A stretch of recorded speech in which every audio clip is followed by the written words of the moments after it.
move today. I don't think it's a bad thing. This will eventually turn into a positive rant for the Jets, but let's start here. Aaron Rodgers, now with Davante Adams, has officially gotten everything he wanted in New York. He got his buddy Nat Hackett, the offensive coordinator. He got Randall Cobb. He got Alan Lazard. He got Dalvin Cook. That didn't work. Some think he wanted Robert Saleh fired. We can't confirm that. And now he's got Davante Adams. But I said this now. Now it's Aaron's team.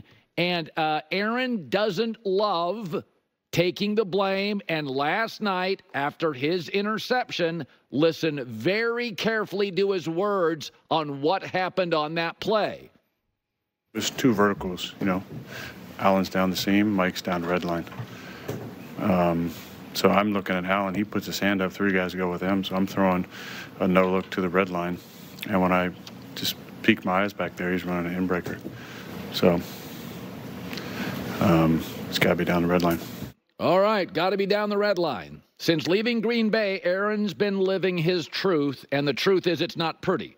The only wins are against Jacoby Brissett and Will Levis. He was awful against San Francisco, terrible against Denver, and lousy against Minnesota. That's the truth.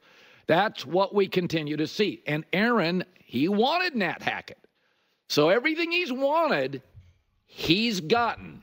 He's the savior. And, you know, he's remodeling his career. And as he looks at the Jets house, he realizes the one in Green Bay he left behind, pretty nice setup. So, you know, Green Bay for years, Aaron could say, you know, point fingers, frugal, small market, no owner, not going to spend the big bucks, little passive-aggressive shots. Well, now he's in big city New York. The coach is fired. His buddy's been demoted. Mike Williams to blame. And now here comes Davante Adams. So here's another truth. I looked this up this morning. Aaron Rodgers this season, after last night, is 26th in completion percentage and 26th in passer rating. And the older a quarterback gets, the harder you have to work, like Tom Brady. And Aaron's off seasons increasingly are a darkness retreat meets Coachella. That's not good enough. Here is the good news. Hassan Reddick may be coming. Davante Adams is coming. If you look at the Jets' schedule, they developed a run game last night. They started using motion in the offense. Go look at the Jets' schedule. There's a lot of wins. Now, if you go 2-4 to start a season, you only have 11% chance to make the playoffs. But these are the quarterbacks they face in the next 2 months. Justin Fields, Drake May, Anthony Richardson, Geno Smith, Trevor Lawrence is struggling. They do face Houston at home, and it's on a... Well, here, let's look at this real fast. I'm going to let the clip play.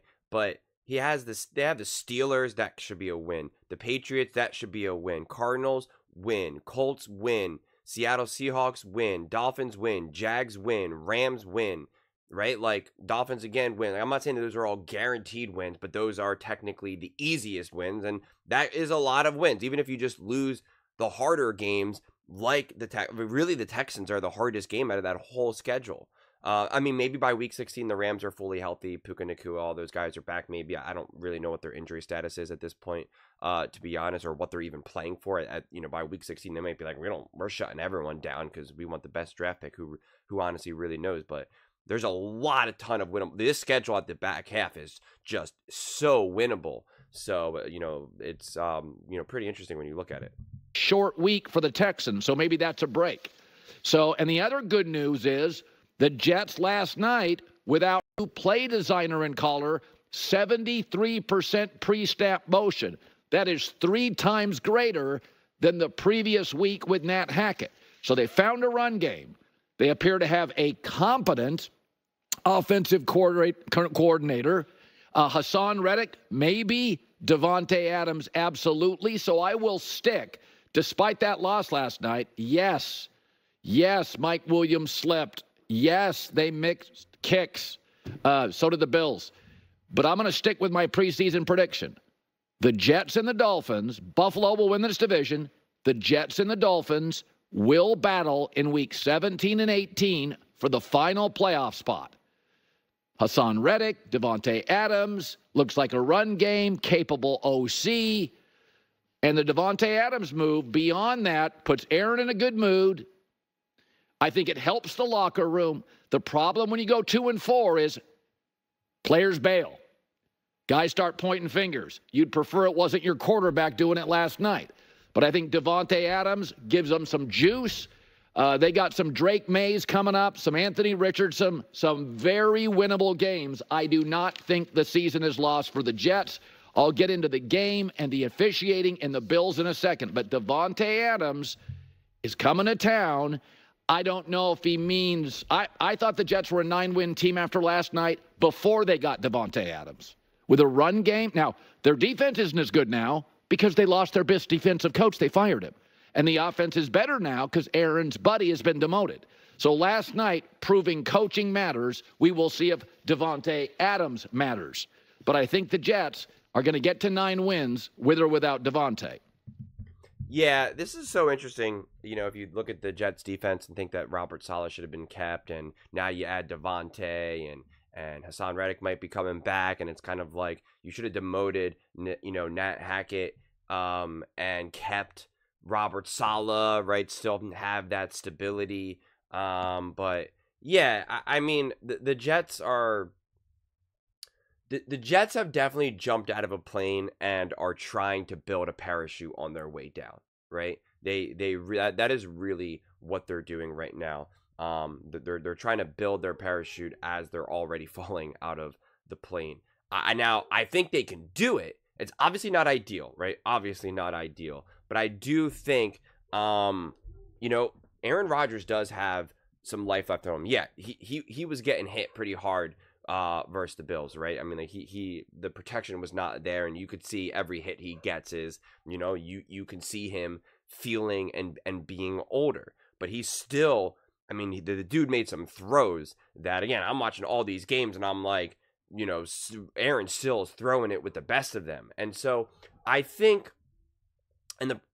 Aaron needs to be graded on a curve to a degree. It's interesting. It depends on how you want to look at this, whether you're an Aaron fan or a Jets fan. And I'm sure a lot of Jets fans are kind of like, yeah, I want Aaron here, but like, I'm not an Aaron Rodgers fan. It's more like, what can you do for me, right? Like, I'm a Jets fan. Aaron has been here for literally technically only really one season, right? Not including obviously when he got injured. So it's just like, who are you? But if you're looking at it from a more Aaron Rodgers perspective, and again, he brought this on himself, so he loses some of the benefit of the doubt. But it is kind of like, they're expecting Aaron to be like 28-year-old Aaron Rodgers, and it's like, he is 39. The fact that he's still playing at a very high level, he's not the problem for all of these issues. He comes back from an Achilles injury, which forever was just like, an end-of-life sentence. And so the fact that he's still able to do what he's doing, and honestly, the heart that he's showing, this is what John Middlecoff talked about on his podcast. Like, the Aaron Rodgers is worth hundreds of millions of dollars, can literally do anything he wants. He can, he's got it in with all the celebrities and all the cool kids. He doesn't need to be doing this. And so the fact that he is going out there and still trying to win and compete, like, it is pretty admirable and pretty awesome. Like, he does not need to risk his body on the line and doing all this type of stuff. Now, granted, he's doing it for himself, so it's not like, he's not a martyr here. He's not doing it for the Jets or anything. And again, because of the way he's kind of pulled the strings of this team and some of the things that he said in the past, whether with the Packers or the Jets, like, that's why he loses some of that benefit of the doubt. So I do get it why no one, that's why, like, Colin is coming at him hard. And Colin is obsessed with saying the darkness retreat. He's on a darkness retreat. I mean, like, get over it. It's what he does to improve the quality of his life that helps him mentally and spiritually, religiously, whatever. It's like making fun of someone for, going to church at this point. I mean, it is. And nobody would ever do that. Nobody would ever make fun of, someone like that who's like, oh, he went on a retreat to study with a pastor or whatever and a nun and was lost in prayer. Like, nobody would ever say that, but yet they keep dunking on Aaron because they don't understand what he was doing, and that will always be a pet peeve of mine, because he wasn't just sitting on a beach drinking margaritas here. Like, he was doing deep work. Doing something like a darkness retreat is insanely intense. It's not it's insanely intense. So this idea that it was nothing is just because you don't understand it. And again, to act like Aaron hasn't been taking care of himself. The guy came back from Achilles surgery. Like, of course he's been taking care of himself. Just because he doesn't have a lifestyle brand like Tom Brady and you know, doesn't mean that Aaron isn't taking care of himself. Like, I understand Tom Brady is more locked in, was more locked in and all of that.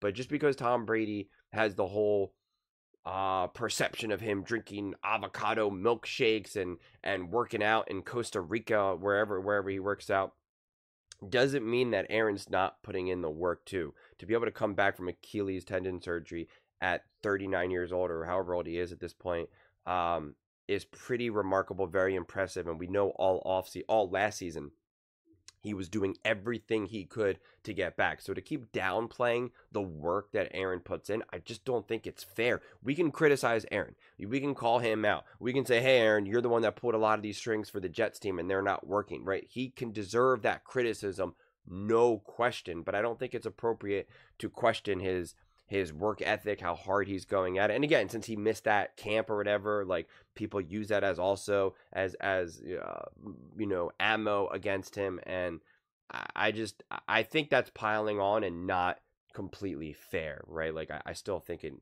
know, context needs to be added. But I think the Davante Adams trade will definitely help. It's another great receiver, obviously, also another supporter in the locker room, someone who will help get the job done. And I do think that the Jets can turn this around. What does that mean exactly? I don't know. You have to kind of wait and see. But I think this team will still be significantly better. And I think the Bills are a tough team.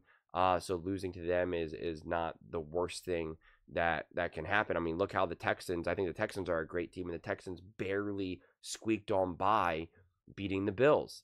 And here we have this game. So I think you could make the argument that the Jets are in this group of good teams, right? Not elite teams, but a good team, pretty good team, decent team. That is what a 9-10 team win, you know, is. So that's not bad. But now you're adding Davante, and if you do get Reddick back like that, that could now put you back into this hump where it's like, yeah, we're really competitive now. It's definitely in the realm of possibility. So I'm really curious to see how this all unfolds for sure. But when you looked at that schedule, there were a lot of wins on the table. So it's absolutely possible. I do not think that this season is lost, and it's going to be interesting to see. But those are just my thoughts. I'd absolutely love to hear yours. What do you guys all think about, you know, Aaron Rodgers and the Jets, Davante? Anything about that, let me know in the comments below. I read every single comment, so whether you agree with me or disagree with me, either way, let's get in some discussions, let's get in some fights, but ultimately, let's just have some fun. And please do consider subscribing. We are building an amazing community here, and I'd absolutely love to see you part of it. I want to build something that we all genuinely feel connected to, something that we're really excited to be part of. I think we're on our way to doing it. Please don't forget to give this video a thumbs up, as it really does help with the visibility and the algorithm. Thank you so much. See you next time.